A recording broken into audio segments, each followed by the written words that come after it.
Good morning students. Siddhi Hindi Vidyalaya में फिर से एक बार सिद्धि के विद्यार्थियों का हार्दिक स्वागत है। 10वीं वाले बच्चे, अब यहाँ पे 10वीं और 12वीं के वापस से ऑनलाइन क्लासेस शुरू हो गए हैं। तो मैं उम्मीद करती हूँ कि हम अब बिल्कुल भी समय को बर्बाद ना करते हुए अपना ये जो बोर्ड का ये जो सिलेबस है उसकी शुरुआत कर देते हैं और बच्चे भी वीडियो को ध्यान से देखें। उनको कोई समझ में मतलब मुद्दे समझ में ना आए या कुछ नहीं समझ में आए तो भी वो हमसे पूछ सकते हैं। तो उसमें बिल्कुल भी आपको कोई परेशान होने की ज़रूरत नहीं है। आप कभी भी किसी भी समय आप अपने विषय को लेकर आप हिंदी सब्जेक्ट को लेकर मेरे साथ चर्चा कर सकते हैं। अब यहाँ पे मैं आपको थोड़ा बहुत पुराने वीडियो के बारे में कुछ बताना चाहती हूँ। जैसे कि ऑनलाइन क्लासेस में आगे भी हमने कुछ एक मुद्दे पढ़े हैं। उस ऑनलाइन क्लासेस में हमने देखा कि आगे हमने व्याकरण का टॉपिक लिए थे। उस व्याकरण के टॉपिक में हमने जैसे शब्द समूह के लिए एक शब्द, समानार्थी शब्द, स्वर व्यंजन, अलंकार, समास, ऐसा कुछ हमने पढ़ा था। और आपको याद होगा कि मैंने उसमें आपको कुछ मटेरियल भी दिए थे। तो बच्चों, अगर वो मटेरियल अगर आपने संभाल के रखा है या फिर थोड़ा बहुत भी लिख कर रखा होगा तो वो आपके काम में आएगा। क्योंकि व्याकरण का ये जो मुद्दा है वो बोर्ड में हमें पूरा का पूरा लेना, व्याकरण में से हमें कुछ भी नहीं निकालना है। दूसरी एक बात कि 10वीं 12वीं वालों के लिए अब उनको ध्यान ज़्यादा थोड़ा देना चाहिए, क्योंकि हो सकता है कि मई के आसपास उनकी परीक्षा, मई में उनकी परीक्षा शुरू हो जाए। तो आपको तैयारी भी थोड़ी कर दे लेनी चाहिए अपने हिसाब से, ठीक है। अब यहाँ पे हिंदी भाषा के भीतर हिंदी सब्जेक्ट में 10वीं वालों के लिए अब तक तो हमने आगे के जो ऑनलाइन क्लासेस थे उसमें हमने व्याकरण लिया था, लेकिन अब यहाँ पे हम किताब, हिंदी भाषा की ये जो किताब है उसकी शुरुआत कर देते हैं, ठीक है। अब यहाँ पे ये जो हिंदी भाषा की किताब है तो मैं आपको बता देती हूँ कि आपने 9th में, आप 10वीं में आए हो तो आपने 9th में क्षितिज भाग 1, ध्यान से सुनिएगा बच्चों, आपने 9th में क्षितिज भाग 1 पढ़ा था। और मैंने आपको उस टाइम पे भी बताया था कि क्षितिज भाग 2 का हिस्सा 10वीं में आएगा। याद आया कुछ? मैंने आपको बताया था उस टाइम पे। तो बिल्कुल उसी प्रकार से यहाँ पे क्षितिज भाग 2 ये 10वीं में है और यहाँ पे इस वीडियो के साथ मैं आपको उसकी सूची भेजूंगी, मटेरियल भेजूंगी कि आपके 10वीं के हिंदी भाषा के विषय में कितने पद हैं और कितने पाठ हैं। और ये जो कविता है उस कविता में कुछ एक ऐसी कविताएं, कुछ एक पद हमें लेने हैं और एक आध दो कविता ऐसा कुछ है जो हमें नहीं पढ़ना है, ठीक है। तो आगे चल के उस वीडियो में मैं आपको बताऊंगी, जब वो काव्य, वो पाठ हम पढ़ेंगे कि कौन सा पाठ हमें पढ़ना है, कौन सा पाठ हमें नहीं पढ़ना है, कौन सा काव्य हमें पढ़ना है, कौन सा काव्य हमें नहीं पढ़ना है, वो मैं आपको आगे वाले वीडियो में बताऊंगी। लेकिन आज हम सबसे पहले शुरुआत हिंदी भाषा में हिंदी के विषय में पद से करते हैं, ठीक है। अब ये पद, सबसे पहला काव्य है हिंदी भाषा में। अब यहाँ पे सबसे पहले मैं आपको बता दूं कि ये जो पद नाम का शब्द सुनते ही बच्चों हमारे दिमाग में सबसे पहले मीराबाई। अब ये जो मीराबाई है, आपको याद होगा कि उनको तो हम 9th में, 8वीं में, 7वीं में काफ़ी समय से पढ़ते आ रहे हैं।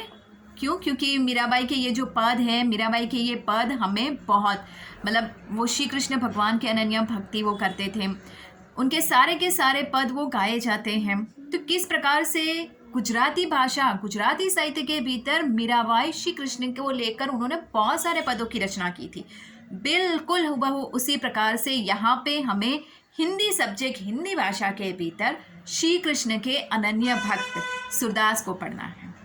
अब समझ में आ गया होगा आपको कि मतलब गुजराती साहित्य के भीतर वहाँ पे हमने मीराबाई के पद पढ़े थे, तो बिल्कुल उसी प्रकार से यहाँ पे हमें ये जो पद पढ़ना है वो सूरदास के पद है और ये सूरदास के पद हमें यहाँ पे पढ़ने हैं।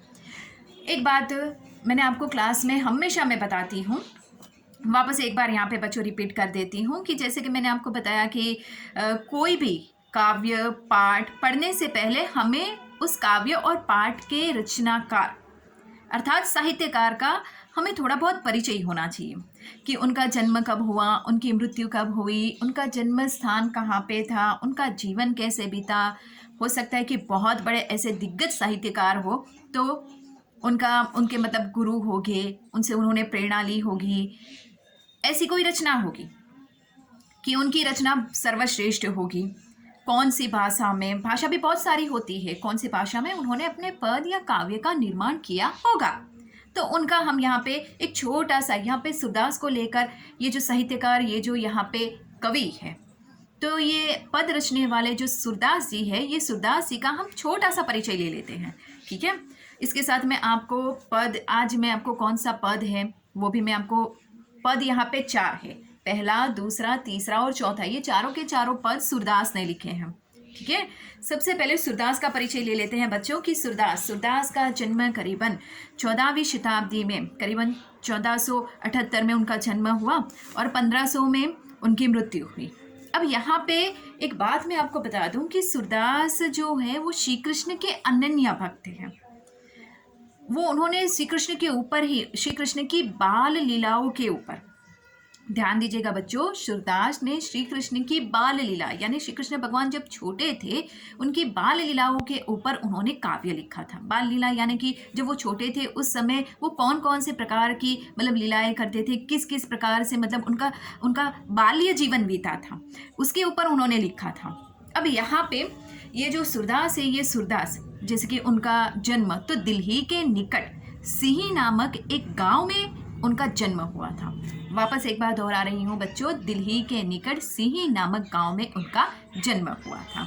और यहाँ पे दिल्ली और मथुरा के रास्ते के बीच में ये जो यमुना नदी है, ये यमुना नदी के किनारे गौ घाट पर वो रहते थे।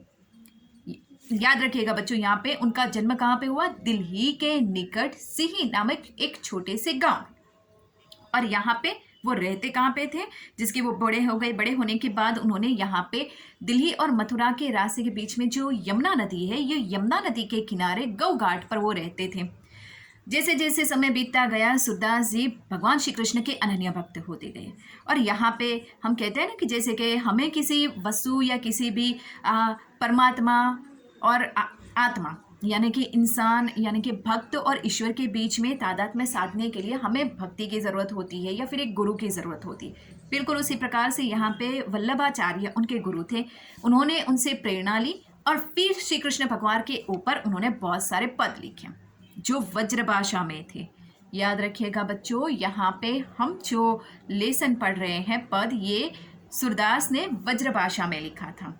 जो भ्रमर गीत, ये जो पद है वो भ्रमर गीत के ऊपर है। अब यहाँ पे दूसरी एक बात मैं बता दूं कि यहाँ पे सूरदास का ये जो पद है उसमें रस, मैंने आपको बताया ना व्याकरण में रस आते हैं, 9 रस होते हैं। कौन कौन से, वात्सल्य रस, विभीषण रस, हास्य रस, ये सारे ये जो 9 रस होते हैं, ये रसों में से यहाँ पे सूरदास ने अपने पद में 2 रसों का विशेष महत्व दिया है, जैसे कि वात्सल्य रस और श्रृंगार रस। अब यहाँ पे सूरदास ने अपने इस पद में जो वात्सल्य रस और ये जो श्रृंगार रस को लिया है, उसे उनकी ये जो पद है वो बहुत ही अलग प्रकार का यानी निराला बन गया है। निराला यानी अलग प्रकार का। यहाँ पे उनका ये जो गीत है, उनका साहित्य प्रकार मैं आपको बता दूँ, ये जो पद है, पद का साहित्य प्रकार ये भ्रमर गीत है। भ्रमर गीत में अब यहाँ पे इस काव्य से रिलेटेड मैं आपको बात बता दूँ यहाँ पे इस वीडियो में कि सूरदास ने ये जो कविता लिखी है, ये कविता सूरदास ने श्री कृष्ण भगवान को ध्यान में रखते हुए लिखा है। श्री कृष्ण भगवान जब चले जाते हैं तो उस समय जो गोपियाँ होती है, ये गोपियाँ श्री कृष्ण के विरह में, उनकी वेदना में बहुत ही खो जाती हैं।